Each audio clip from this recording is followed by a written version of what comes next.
Hey witches! To make the simplest version of this craft, take your mini cauldron and remove the handle. Add hot glue to the bottom of a place card holder stand and press the stand into the bottom of the cauldron with the side that has the hole drilled in it facing up.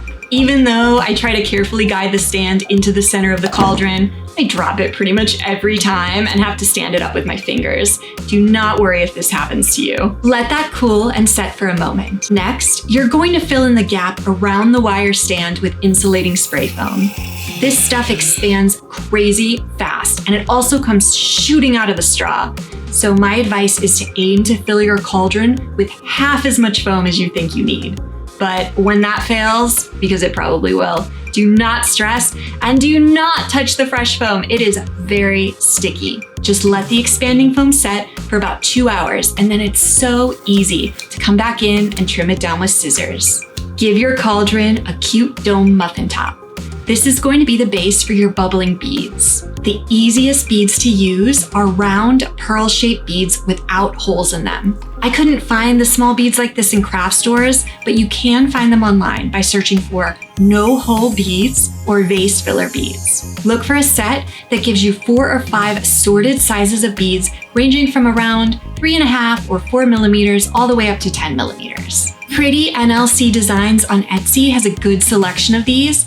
A 20-gram bag should give you just enough for one mini cauldron. Later in the video, I'll show you how to work with beads that do have holes in them. You want to squeeze some glue onto the foam, and using tweezers or your fingers, press beads into the glue. I'm using E6000 glue, and the tube I have has the standard tip, which is pretty wide, and it does make crafting messier than it needs to be, so don't do this. Try to get the tube with the precision tip. The messiness was a little frustrating, but I will say, I dropped one of my little cauldrons off of the table and onto a hard floor about an hour after gluing beads all over it, and my heart did a belly flop until I realized that not one bead fell off. Right now, I am a huge fan of this glue. When you're adding beads, you want to stagger the sizes and/or colors, because those varying sizes are what creates the bubbling illusion. It takes me between 40 minutes to an hour to cover one cauldron with bubbling beads, but it doesn't take a ton of concentration. So this is a good project to zone out to a show, podcast, or an audiobook with. Look how cute. If you want your cauldron to be extra cute, you can paint it first, because painting it will transform it from looking flat and plastic to looking surprisingly closer to a realistic witch's cauldron. This isn't even remotely difficult.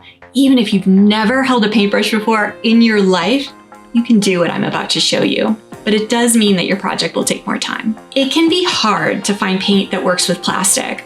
I personally like crafting with acrylic paints because they're so affordable and they come in any color imaginable. But unfortunately, acrylic paint does not work well with plastics.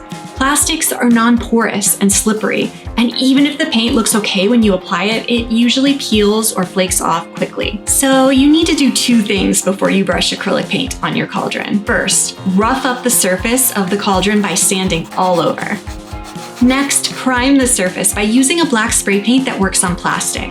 Raise your cauldron off of your work surface with a plastic cup and do a light coat of spray paint. I turn the cauldron several times just to make sure the paint gets all around. Let that dry for about half an hour. Then turn your cauldron upside down on the plastic cup and spray a second coat. Because the cauldron is rounded, turning it over will help you get a more even application. After letting the spray paint dry for at least a couple of hours, your surface is primed and ready for acrylic paint.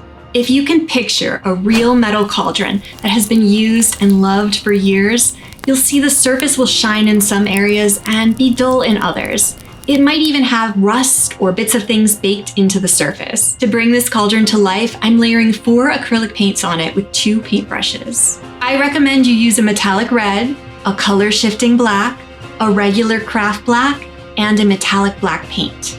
This is going to look awful and ridiculous in the first couple of layers, but it really works and it's so easy. Take a small dry paintbrush and paint streaks and splotches of your metallic red paint all over the cauldron. Make sure to get the handles and the rim because in normal wear and tear of a cauldron's life, these areas are the most likely to get worn down and rusty.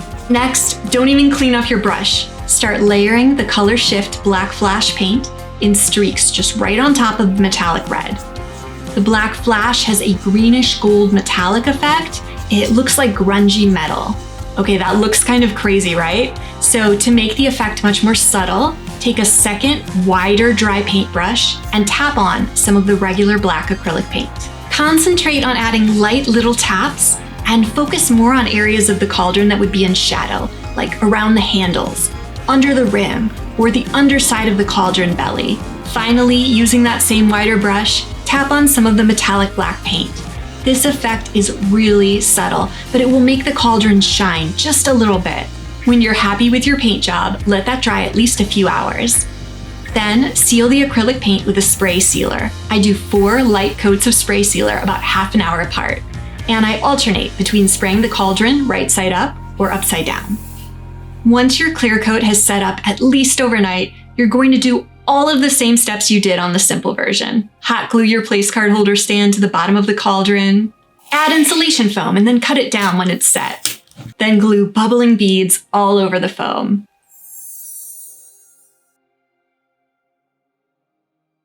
Extra cute! Okay, we've made a cute cauldron and an extra cute cauldron.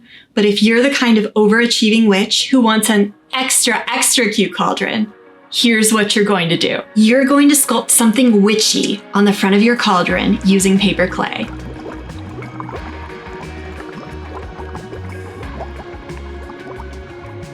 You might be thinking, great, cool, no problem, I got this.